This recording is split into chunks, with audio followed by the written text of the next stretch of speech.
안녕하세요. 건강 바르게 보기 건강바보TV입니다.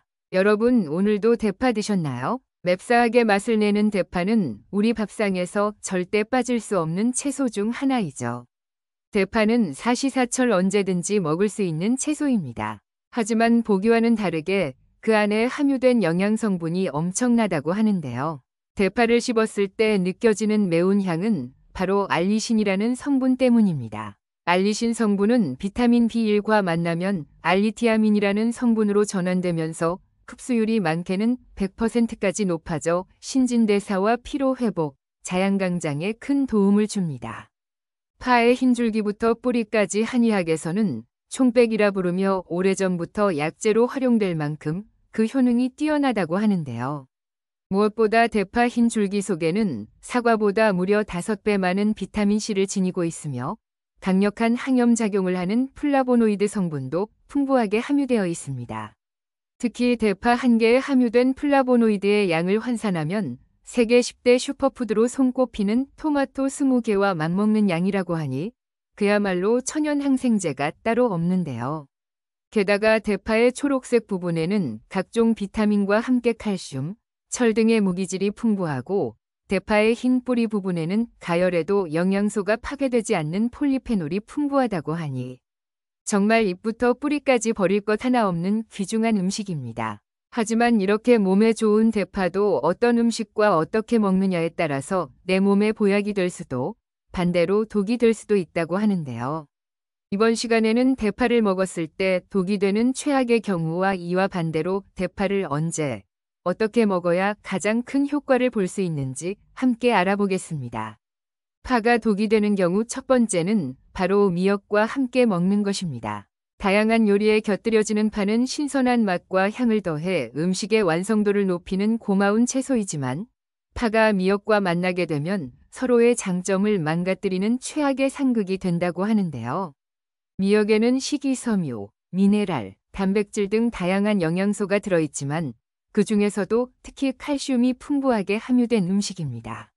말린 미역 100g에는 칼슘이 무려 950mg이나 들어있는데 이는 칼슘의 왕이라 불리는 우유의 9배에 달할 정도로 풍부하게 함유되어 있어서 노년에 부족한 칼슘을 채워줘서 나이가 들면 발생하기 쉬운 골다공증이나 골감소증 등을 예방해주는 최고의 식품입니다. 그러나 이렇게 칼슘이 풍부한 미역을 파와 함께 먹게 되면 미역 속에 함유된 칼슘이 파에 함유된 유황화합물과 만나 중화되는데요. 이는 즉 파가 미역의 칼슘이 몸에 흡수되는 걸 방해한다는 것을 의미합니다. 게다가 미역의 미끄덩거리는 성분은 바로 미역의 수용성 섬유질인 알킨산이라는 성분인데요. 이 성분은 체내에 쌓여있는 노폐물과 중금속, 독소 등과 함께 혈액 속 콜레스테롤과 중성지방을 마치 스펀지가 물을 빨아들이듯 흡수해서 몸 밖으로 배출하는 능력이 있기 때문에 혈액을 깨끗하게 만들어 혈관 질환이 발생하는 것을 예방하는 데 큰 도움을 주는 좋은 성분입니다. 하지만 미끈거리는 특성 때문에 파와 함께 먹었을 때는 식감이 그다지 어울리지 않는다는 단점이 있습니다. 이 두 음식은 따로 먹었을 땐 최고의 식품이 되지만 함께 먹으면 맛도 영양도 모두 효율이 떨어지는 최악의 궁합이 되기 때문에 되도록 따로 섭취하는 것이 좋겠습니다. 파가 독이 되는 경우 두 번째는 파에 뿌려지는 농약입니다. 시중에 유통되는 대파는 농약 안전 사용 기준에 의해 관리되고 있다지만 아무리 적은 양의 잔류 농약이라도 소비자 입장에서는 찝찝한 마음을 떨쳐내기 어려운데요. 극소량의 잔류 농약이라도 장기간 지속적으로 섭취할 경우 우리 몸에 심각한 부작용이 나타날 수 있습니다. 실제로 하버드 대학에서 진행된 연구에 따르면 불임 치료를 받고 있는 여성 325명이 데이터를 조사했더니 딸기나 시금치, 고추, 포도와 같이 잔류 농약이 많이 함유된 과일과 채소를 섭취하면 여성의 임신이나 출산 가능성이 18%에서 26% 감소하는 것으로 나타났으며 남성의 경우도 정자의 품질이 저하되는 등 생식 기능에 악영향을 끼치는 것으로 나타났습니다. 실제로 식품의약품안전처에서 농산물 직매장 61곳을 대상으로 조사를 했더니 대파, 복숭아, 얼갈이, 배추, 쪽파 등 여러 품목에서 잔류 농약이 초과된 것을 발견했으며 발견된 농산물에서 허용 기준치보다 무려 2.4배에서 22배 높은 살충제 성분의 잔류농약이 검출되기도 했습니다.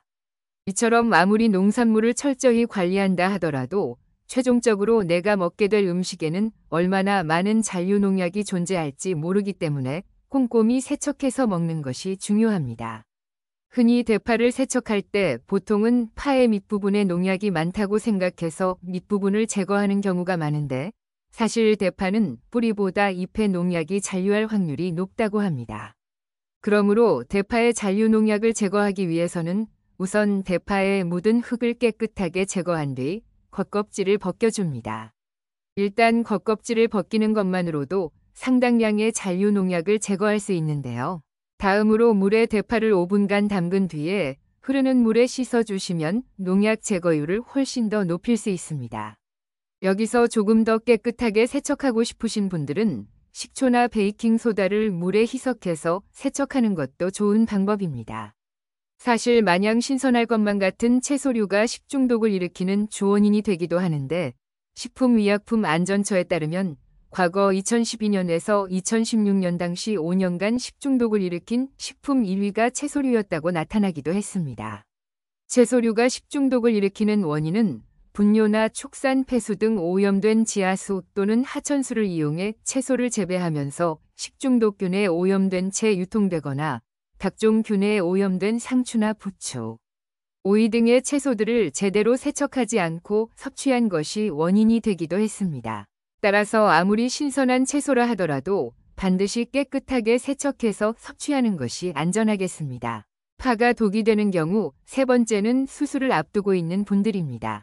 조만간 임플란트나 발치, 치질환자 등 수술을 앞두고 있거나 수술을 한 지 얼마 되지 않은 분들은 대파를 섭취하는 것을 되도록 피하는 것이 좋은데요. 대파나 쪽파, 마늘, 양파와 같은 파속 식물에 함유된 황화합물은 혈소판의 응집을 억제하여 혈전 생성을 막아 협심증, 심근경색, 뇌경색 등을 예방하는 데 탁월하지만 반대로 혈소판 기능을 억제해 혈액 응고 과정을 지연시켜 수술 중 과다 출혈을 유발하거나 지혈을 힘들게 하는 경우가 발생할 수 있습니다. 어느 대학병원 안과팀의 보고에 따르면 6개월 이상 양파즙을 복용하던 환자가 전신 마취로 안과 수술을 진행하면서 과다 출혈을 겪어 심각한 부작용이 나타났다고 합니다. 해당 환자는 평소 지병이나 약물 복용 이력이 전혀 없었으나 수술 후 출혈이 멈추지 않아 수혈을 진행했는데 이후 진단을 통해 확인된 원인이 바로 양파즙을 장기간 섭취했기 때문으로 밝혀졌습니다. 이는 곧 파속 식물에 함유된 황화합물이 혈액 응고를 막아 과다 출혈을 유발한 것인데요. 이 때문에 전문가들은 적어도 수술 일주일 전부터는 파속 식물 섭취를 중단하길 권장하고 있습니다. 대파나 양파, 마늘 등의 파속 식물을 꾸준히 챙겨 드시는 분들은 이 점을 잘 참고하셨으면 좋겠습니다. 그렇다면 이와 반대로 대파를 건강하게 섭취하는 방법들은 어떤 것이 있을까요? 대파를 건강하게 섭취하는 방법 첫 번째는 구워서 먹는 것입니다. 흔히 대파는 그냥 생으로 섭취하거나 국에 넣거나 또는 조림이나 무침에 약간 곁들이는 정도로 많이들 드시지만 대파를 열을 가해서 구워 드시면 맛도 좋으면서 대파의 효능을 크게 높일 수 있습니다. 농촌진흥청에 따르면 대파를 60도 이상의 열에서 가열하거나 조리하면 알리신 성분이 분해되면서 아조엔이라는 성분이 생성된다고 합니다. 이 아조엔 성분은 몸속 노폐물을 배출하고 독소를 제거해 혈관 건강을 개선함과 동시에 비만 등 대사 질환을 막는 데 탁월한 효능을 발휘합니다. 이 과정에서 단순히 체중 감량의 효과가 아닌 몸에 나쁜 내장 지방 자체를 줄이는데 긍정적인 효과를 발휘하기 때문에 건강을 위해 다이어트하는 분들에게도 큰 도움이 됩니다. 구운 대파를 그냥 드셔도 좋지만 여기에 식초와 간장에 절이게 되면 그 효과를 더욱 높일 수 있습니다. 식초의 주요 성분인 아세트산은 내장 지방이 축적되는 것을 억제하고 인슐린 저항성을 낮춰 혈당을 조절하며 혈압, 콜레스테롤을 개선하고 피로를 해소하는 등의 다양한 효능을 발휘합니다. 대파를 건강하게 섭취하는 방법 두 번째는 생강과 함께 먹는 것입니다. 나이가 들수록 관절 여기저기가 쑤시고 뻣뻣해져 통증을 호소하는 분들이 정말 많으신데요. 나이가 들수록 무릎 관절 속 수분, 즉 활액이 점차 소실되며 관절 내 공간이 좁아지고 이로 인해 연골이 더 잦은 마찰 손상을 입게 되어 염증을 동반한 통증을 유발하게 됩니다. 이때는 대파와 생강을 함께 넣어 끓인 대파 생강차를 추천드리는데요. 생강 속에는 쇼가올과 진저롤, 진저페롤 화합물과 함께 무려 100여 가지의 항염증 물질이 포함되어 있어 관절염과 같은 체내 염증을 줄이는 데 탁월한 효능을 발휘합니다. 실제로 미국 마이애미 의대 연구에 따르면 6주간 생강 추출액을 꾸준히 섭취한 그룹은 그렇지 않은 그룹에 비해 무릎 통증이 완화되었다고 밝히기도 했습니다.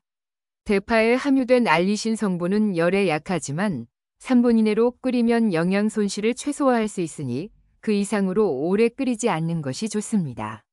한 연구에 따르면 생강은 아스피린과 같은 비스테로이드성 항염증제보다 통증과 염증을 더 효과적으로 감소시킬 수 있다고 밝혔으며 대파 역시 풍부하게 함유된 알리신 성분과 항산화 성분인 폴리페놀의 항염작용이 탁월해 생강과 함께 만나 더욱 강력한 시너지 효과로 각종 통증 완화에 효과적입니다.